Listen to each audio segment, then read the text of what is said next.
నమస్కారం. శ్రీ చదివే గమనమే గమ్యం నవలను విని ఆనందిద్దాం. శారద కూతుర్ని దగ్గరకు తీసుకుని హత్తుకుని, పిచ్చిపిల్ల ఏడుస్తావెందుకు? ఎవరినన్నా ప్రేమిస్తున్నావా? తల్లి అడిగిన ప్రశ్నకు బావురుమంది నటాషా. ఆ ఏడుపుని ఆపి విషయం రాబట్టేసరికి శారదాంబకే అలుపు వచ్చింది. శారదాంబ సందేహించింది నిజమైంది. నటాషా ప్రేమలో పడింది. ఆ కుర్రాడు ఎంఎస్సీ ఈ ఏడాదే పూర్తి చేశాడు. ఉద్యోగం దొరికేలా ఉంది. వెంటనే పెళ్లి చేసుకుందాం అంటున్నాడు. వాళ్ళింట్లో ఒప్పుకుంటారు. మనది వాళ్ళది ఒకే కులం అని నటాషా చెప్తుంటే శారద పేలవంగా నవ్వింది. కులం ప్రసక్తి తన ఇంట్లోకి కూడా వచ్చేసింది. మరి నీ చదువు? బీఎస్సీ తర్వాత మెడిసిన్ చదవవా? లేదమ్మా, నాకింకా చదవాలని లేదు. పెళ్లి చేసుకుని సెటిల్ అవ్వాలని ఉంది. నటాషాకి ఇప్పుడు ఉత్సాహం వచ్చింది. బరువు దిగిపోయింది. సరే, నీ ఇష్టం వచ్చినట్టే చెయ్యి.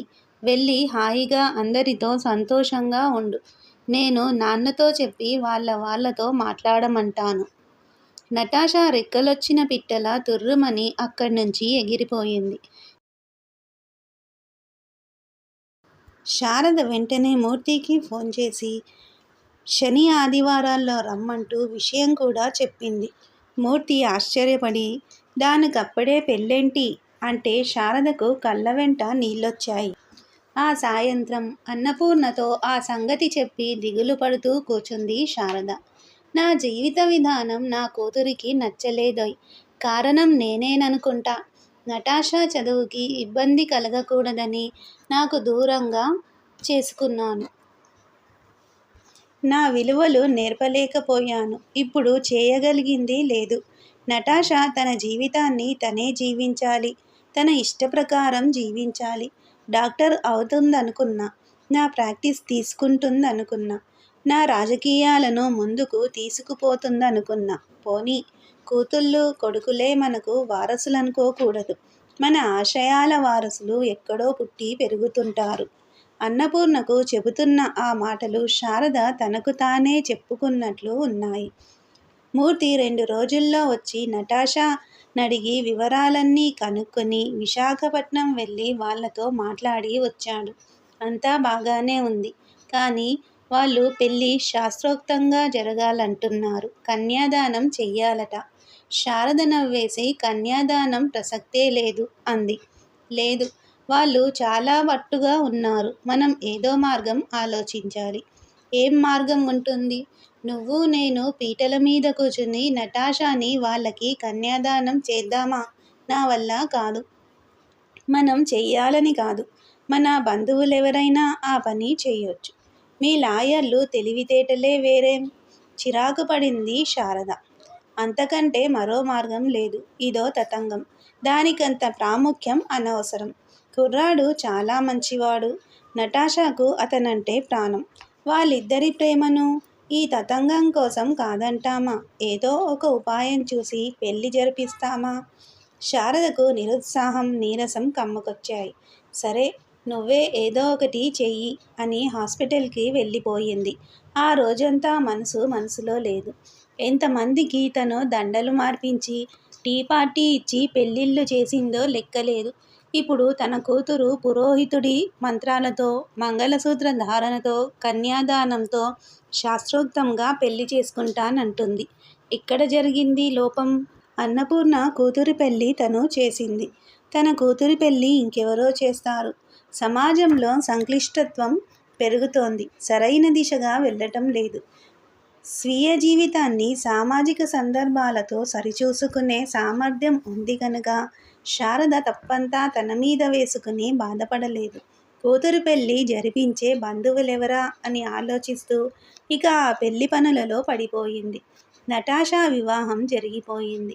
బంధువులు, స్నేహితులు సందడిగా ఇల్లంతా తిరుగుతుంటే తన ఇంట్లో తనే పరాయిదానిలా అనిపించింది శారదకు. పెళ్లితందు జరుగుతుంటే శారద, అన్నపూర్ణ, సరస్వతి మండపానికి కాస్త దూరంగా కూర్చున్నారు. సరస్వతి, మీరిద్దరూ మీ కూతుళ్ళ పెళ్లి మీరు చెయ్యలేకపోయారు. ఎవరో చేస్తున్నారు. ఏమిటిది అర్థం లేకుండాను? అంది ఆలోచిస్తూ. అన్నపూర్ణ టక్కున ఆధునిక స్త్రీలం కదా అందుకు అనేసరికి శారద పెద్దగా నవ్వేసింది. గలగలా నవ్వుతున్న శారద నవ్వులో అన్నపూర్ణ జతగలిపింది. సరస్వతి, ఊరుకోండి, అందరూ ఇటే చూస్తున్నారు అంది తను నవ్వాపుకోలేక సతమతమవుతూ. ఒకవైపు మంత్రోచ్చారణల మధ్య మాంగల్యధారణ జరుగుతుంటే ఆ ముగ్గురు తల్లులు నవ్వాపుకోలేక పగలబడి నవ్వుతున్నారు. వీళ్లకు దగ్గరగా ఉన్న వాళ్ళంతా వింతగా చూస్తుంటే మరింత నవ్వొచ్చింది ముగ్గురికి. నటాషా పెళ్లి జరిగాక రాజకీయ శూన్యత్వాన్ని భరించలేననిపించింది శారదకు. ప్రాక్టీసు ఎంత సమయాన్ని తీసుకున్నా, డాక్టర్గా ఎంత సేవ చేసినా తృప్తి కలగటం లేదు. సరస్వతి, అన్నపూర్ణల స్నేహం ఎంత సేద తీర్చినా ఏదో అశాంతి మనసును తొలిచేస్తోంది. ప్రజా రాజకీయాలు లేకుండా జీవించడం కష్టంగా ఉంది. డబ్బు సంపాదించింది. మంచి హాస్పిటల్, ఇల్లు, కళ్ళ ముందు ఆనందంగా తిరుగుతున్న కూతురు, స్నేహితులు, పేరు, ప్రతిష్ట. కానీ ఒక మూల శూన్యం. రైతు కూలీలతో, వెనుకబడిన వర్గాల వారితో కలిసి వారి కోసం పనిచేయాలనే తపన. ఆడవాళ్ళ అభివృద్ధి కోసం చేయవలసిన, తీసుకురావాల్సిన చట్టాల గురించి ఆలోచన. ఆరోగ్యపరమైన పాలసీల కోసం ఉద్యమించాలనే ఆతృత. ఇవన్నీ శారదాంబ మనసుని తొలిచేస్తున్నాయి. ప్రతి విషయం గురించి నోట్సు రాసుకుంటోంది. రావాల్సిన మార్పుల గురించి స్నేహితులతో మాట్లాడుతోంది. రోజులిలా గడుస్తుండగా శారద బంధువు, కాంగ్రెస్ పార్టీ సభ్యుడు, ఉన్నత విద్యావంతుడు అయిన రావుగారు శారదను కాంగ్రెస్లో చేరమని గట్టిగా అభ్యర్థించడానికి వచ్చాడు. ఆయన మాటలు విని శారద తేలిగ్గా తీసిపారేయలేదు. సూర్యం కూడా అక్కడే ఉన్నాడు.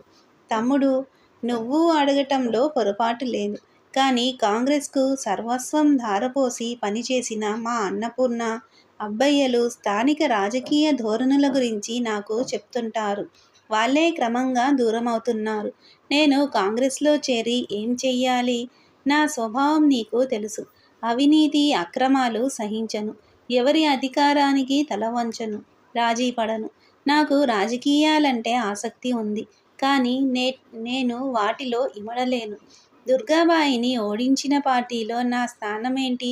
నేనేం చెయ్యగలుగుతాను? రావు నిదానంగా ఆచితూచి మాట్లాడాడు. నువ్వన్నదంతా కరెక్టేనక్క. కానీ నేను నిన్ను కాంగ్రెస్లోకి రమ్మన్న కారణం వేరు.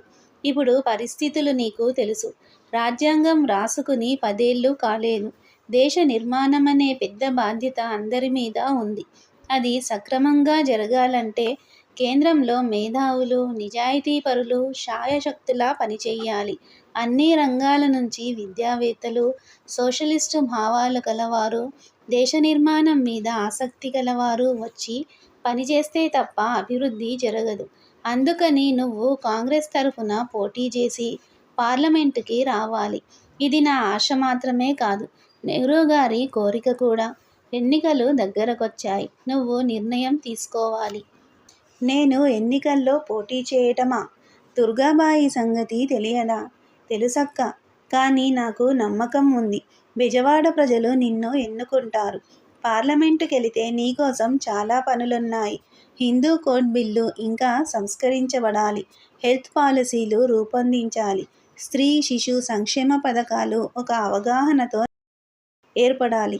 వీటన్నిటికీ నీ మేధస్సు, నీ విజ్ఞానం, నీ చట్ట పరిజ్ఞానం, సోషలిస్టు ఆలోచనా ధోరణి అన్నీ దోహదం చేస్తాయి. అందుకే నీ గురించి అంతా తెలిసి నేను ఈ మాట అడిగే సాహసం చెయ్యడానికి సిద్ధపడ్డాను. ఆలోచించు. ఎన్నికలలో గెలుపోటముల గురించి ఎవరూ చెప్పలేరు. కానీ నువ్వు పాలసీలు రూపొందించే కమిటీలలో పనిచేయటానికి ఎంపీవే కానవసరం లేదు. కాంగ్రెస్ సభ్యురాలివైతే చాలు. సభ్యురాలివి కాకున్నా పర్వాలేదు. కానీ చాలా ఆటంకాలు, చికాకులు ఎదుర్కోవాలి. అసలు నువ్వు ఎంపీగా గెలుస్తావనే నమ్మకం నాకుంది. ఆలోచించు. ప్రజలకు నీ మీద ఉన్న అభిమానం సామాన్యమైంది కాదు. అది నీకు తెలియదేమో. కానీ అందరికీ తెలుసు. శారదను ఒప్పించేందుకు ఓపికగా మాట్లాడుతున్నాడు రావు. బెజవాడ కమ్యూనిస్టుల కంచుకోట. నేను కమ్యూనిస్టు పార్టీ నుంచి బయటకు వచ్చిన దాన్ని. వాళ్ళ దృష్టిలో బహిష్కరించబడిన దాన్ని. నేనెలా గెలుస్తాను? గెలుస్తావు. మాకందరికీ నమ్మకం ఉంది. గెలువవు. నీకు ఎంపీ అవటం ముఖ్యం కాదు గదా. శారదకు ఎటూ పాలుపోలేదు. నేను ఆలోచించి చెబుతాలే అని రావుగారిని పంపించింది. సూర్యంతో ఎప్పటికప్పుడు తన మనసులోని మాటలు చెబుతూనే ఉంది. రావుగారు వెళ్ళాక సూర్యం, రాజకీయ జీవితం లేకుండా నువ్వు శాంతిగా ఉండలేవు అక్క. ఎన్నికల్లో పోటీ చెయ్యి అన్నాడు. ఎన్నికలంటే మాటలా? డబ్బు, ప్రచారం అదంతా నేను చూసుకుంటాను గాని ఆ విషయాలు నాకు వదిలేయ్ అన్నాడు. ఎంత ఆలోచించినా ఒక నిర్ణయానికి రావడం కష్టంగానే ఉంది. మూర్తితో మాట్లాడితే అతను ఏమీ చెప్పలేకపోయాడు. నువ్వే ఆలోచించుకో. బెజవాడనంతా ఎర్రతనంతో నింపిన ఇల్లు 3 రంగులకు మారటం చాలా ఐరనీ అని నవ్వేశాడు. నాకు రాజకీయ జీవితం లేకుండా బతకడం చాలా వెలితిగా ఉంది. వెలితి గురించి నాతో చెప్తున్నావా? అది నీకంటే 100 రెట్లు నేను అనుభవిస్తున్నాను. ఏదో ఒకటి చేయాలి మూర్తి. నేను కాంగ్రెస్ పార్టీలో చేరతాను. ఎన్నికలలో పోటీ చేస్తాను. అది పొరపాటనిపిస్తే దిద్దుకుంటాను. ఏ పని చెయ్యని వాళ్ళు పొరపాట్లు చెయ్యకుండా పరిశుద్ధంగా ఉంటారు. నాకు ప్రవహించాలని ఉంది. నిలవనీరులా ఉండాలని లేదు. ప్రవాహంలో చెత్తా చెదారం ఒక్కోసారి చేరుతుంది. దానిని పక్కకు నెట్టి ప్రవహించకపోతే నిలువనీరు మురికి నీరవుతుంది. పార్లమెంటుకి వెళ్తాను. ఏమైనా చెయ్యగలనేమో చూస్తాను. మూర్తితో మాట్లాడుతూనే ఒక నిర్ణయానికి వచ్చింది శారద. 4 రోజుల్లో శారదాంబ కాంగ్రెస్ పార్టీలో చేరిందనే వార్త బెజవాడలో సంచలనం సృష్టించింది. చూశావా శారదాంబ ఎంత పని చేసిందో. శత్రుశిబిరంలోకి వెళ్ళి చేరింది అన్నారు కొందరు. మనం ఆమెను శత్రువులా చూస్తే లేనిది ఆమె కాంగ్రెస్లో చేరితే వచ్చిందా తప్పు? మనం ఆమెను దూరం చేసుకున్నాం. వాళ్ళు తెలివిగా ఆ అవకాశాన్ని ఉపయోగించుకున్నారు. ఆమె తెలివి, మంచితనం అన్నిటినీ కాదనుకున్నాం. ఇప్పుడు ఆవిడ ఏం చేస్తే మనకెందుకు అన్నారు కొందరు. ఎవరేమనుకున్నా ఆగని కాలం ఎన్నికలను తరుముకుంటూ వచ్చింది. అన్నపూర్ణ, అబ్బయ్య బెజవాడ వచ్చారు. స్వరాజ్యం 10 రోజుల ముందు వస్తానని ఉత్తరం రాసింది. కానీ ఆ ఉత్తరంలో ఏదో అసంతృప్తి ఉంది. స్వరాజ్యానికి నే చేసిన పని నచ్చలేదనుకుంటానోయ్ అంది శారద. చిన్నపిల్ల, దానికేం తెలుసు అంది అన్నపూర్ణ. అది కమ్యూనిజం వైపు వెళ్తుంటే మీరు అటు నుంచి ఇటు వచ్చారు. స్వరాజ్యం కొంత గందరగోళపడి ఉంటుంది అన్నాడు అబ్బయ్య. రామస్వామి గారు శారద ఎన్నికల్లో పోటీ చేస్తోందని తెలిసి తన పనులన్నీ పక్కన పెట్టి ప్రచారం చేయడానికి వచ్చారు. మన వాళ్ళందరికీ మీ మీద కోపం పెరుగుతుందండి అంది శారద నవ్వుతూ. పెరగనివ్వవమ్మా. దానివల్ల ఎవరికి నష్టం? మంచి మనుషుల్ని దూరం చేసుకుని వారి మీద కోపం తెచ్చుకునే సంప్రదాయం మన వాళ్ళు నేర్చుకుంటూనే ఉన్నారు. నువ్వు పార్లమెంటుకు వెళ్ళి ఏదో మంచి పని చేస్తావు. మా శారదాంబ ఎన్నికల్లో పోటీ చేస్తుంటే నేను ఊరికే ఇంట్లో కూర్చోనా? బెజవాడలో నాకు అంతో ఇంతో పేరు ప్రతిష్ట ఉన్నాయి. నా మాటకు విలువ ఉంది. అది నీకు ఉపయోగపడితే చాలని వచ్చేశాను అన్నాడాయన. బెజవాడలో ఎన్నికల వేడి వేసవికాలాన్ని ముందే తెచ్చింది. సరస్వతి, అన్నపూర్ణల ఆధ్వర్యంలో మహిళా బృందాలు పనిచేస్తున్నాయి. సూర్యం అందరినీ ఆర్గనైజ్ చేసి నడిపించే పనిలో క్షణం తీరిక లేకుండా తిరుగుతున్నాడు. శారదకు ప్రత్యర్థి కమ్యూనిస్టు పార్టీ నుంచి తమ్మని పోతరాజు. అతనంటే శారదకు మొదటి నుంచి ప్రత్యేకాభిమానం. అతనికి శారదంటే గౌరవం. కానీ రాజకీయాలు ఇద్దరినీ ఎదురెదురుగా నిలబెట్టాయి. ఒకరోజు వారిద్దరూ ఎదురుపడ్డారు. మామూలుగా మాట్లాడుకుని ఒకరినొకరు అభినందించుకుని ఎవరి దారిన వారు వెళ్ళిపోయారు. ఆ తర్వాత 4 రోజులకు అబ్బయ్య, సూర్యం కొన్ని కరపత్రాలు పట్టుకొచ్చారు. అన్నపూర్ణకిచ్చారు. అవి చదివి అన్నపూర్ణ ముఖం పాలిపోయింది. పద్మ చీత్కారం చేస్తూ వాటిని నలిపేసింది. ఇవి శారద కంటపడకుండా చూడాలి. చాలా బాధపడుతుంది అంది అన్నపూర్ణ కంగారుగా. ఆవిడ బాధపడుతుందో, నవ్వుకుంటుందో, ఏం చేస్తుందో. ఈ కరపత్రాలు ఎలాగైనా ఆవిడ కంటపడతాయి. ఏ సభలోనో హఠాత్తుగా వీటి గురించి తెలిసే బదులు స్థిమితంగా వీటి గురించి తెలుసుకుని పబ్లిక్లో వీటి గురించి ఎట్లా రియాక్ట్ అవ్వాలో ఆలోచించుకోవడం తెలివైన పని అన్నాడు అబ్బయ్య. అతనే శారద దగ్గరకవి తీసుకెళ్ళి, డాక్టర్ గారు, ఇవి చూడండి, మీరొకసారి చూస్తే నేను చింపి అవతల పారేస్తాను అని వాటిని అందించాడు. శారద అవి తీసుకుని చూసింది. కమ్యూనిస్టు పార్టీ ప్రచార కరపత్రాలవి. దానిలోని సమాచారం మాత్రం శారద కాంట్రాక్టు పెళ్లి గురించిన పిచ్చిరాతలే. 1946 ఎన్నికల్లో కాంగ్రెస్ శారదపై బురద జల్లుతూ వేసిన కరపత్రాలకేమీ తీసిపోకుండా ఉన్నాయి. శారద వాటిని చదివి పెద్దగా నవ్వేసింది. దూరం నుంచి చూస్తున్న అన్నపూర్ణ, పద్మ దగ్గరకొచ్చారు. ఇప్పటి వరకు నాలో ఏమూలో కాస్త అశాంతి ఉండేది. అది కాస్త పోయింది. కమ్యూనిస్టులు, కాంగ్రెస్ వాళ్ళు అందరూ ఒకటే. ఆడవాళ్ల విషయంలో చాలా పెద్ద మార్పులు రావాలి. స్త్రీల సమానత్వాన్ని గౌరవించడం ఈ దేశంలో తేలిక కాదు. మనం చాలా పోరాడాలి దానికోసం. ఈ కరపత్రాలు నా విలువను తగ్గించలేవు. ప్రజల్లో మార్పు వచ్చింది. రాజకీయ పార్టీలలోనే రావాలి.